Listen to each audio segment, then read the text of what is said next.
This is section 3.5, and we're going to be talking about the triangle exterior angle theorem. Okay, but the very first thing we want to talk about here is finding the exterior angles of any polygon. Okay, it says here, an exterior angle of a polygon is an angle formed by a side and an extension of the adjacent side. Okay, so in this case, the exterior angle here is angle 1 in this picture. It's angle 1 down here in this picture, and it's angle 1 in this picture. Notice this is the side adjacent to angle 1 is this side right here, and it is extended. That's an exterior angle. Okay. It says here for each exterior angle of a triangle, the two non-adjacent interior angles are what we call the remote interiors.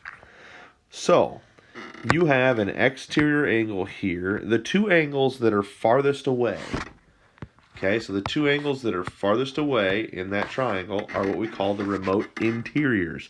Think of it this way, okay? The reason they call it remote is because, okay, we're sitting here at the TV and you have two TVs essentially, and you have to be able to turn them on without getting up. You're going to have to use a remote to turn them on. So you think, okay, what are the two angles that are furthest away? Well, in this case, angle 2 and angle 3 are the two angles that are the furthest away in that triangle. Those are the remote interiors. Because again, to get to them, you have to use a remote. Okay, same thing here in this triangle. That's the exterior. Angle 2 and angle 3 are the remote interiors because they are the two angles that are furthest away from angle 1. Okay. Same thing in the third one. Here's the exterior angle.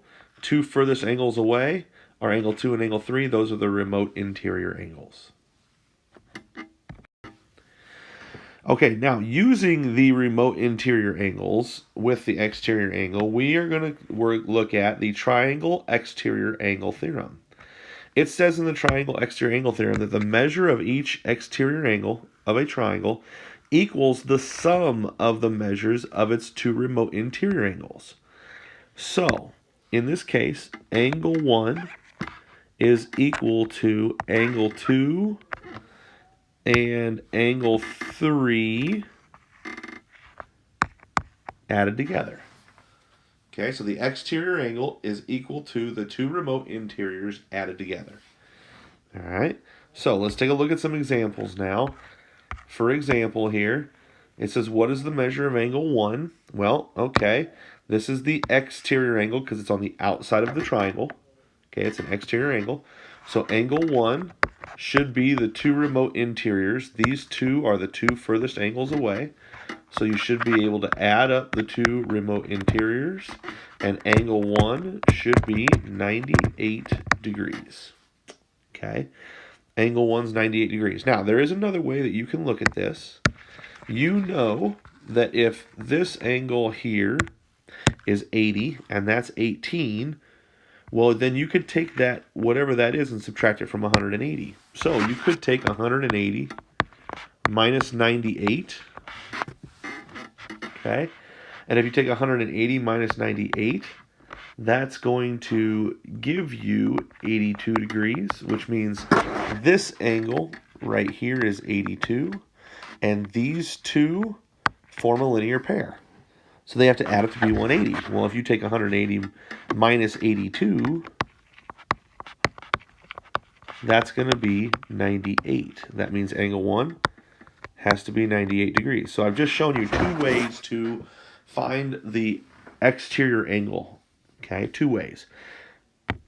Let's take a look here at this next one. All right, now this one here says, what's the measure of angle 2? Now, this time I've given you the exterior angle and one remote interior. Again, this angle should equal these two added together. So 124 is going to equal 59 plus the measure of angle 2. Well, we don't know how much that is. I want to get the measure of angle 2 by itself. So I want to subtract 59 degrees. And if I do that, the measure of angle 2 is going to equal, as I look at that,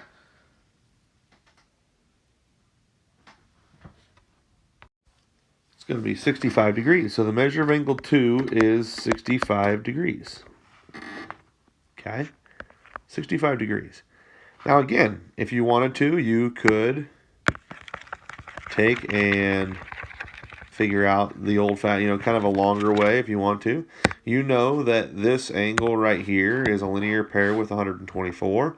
So if you take 124 and take 180 and you subtract 124 from it, okay, if you do that, you should get 56 degrees, which then if you add 59 and 56 together, you should get 115, which means if you take 180 minus 115, that's going to give that to be 65 degrees if you use the triangle angle sum theorem. So again, you can do it two different ways as you look at these types of problems, okay?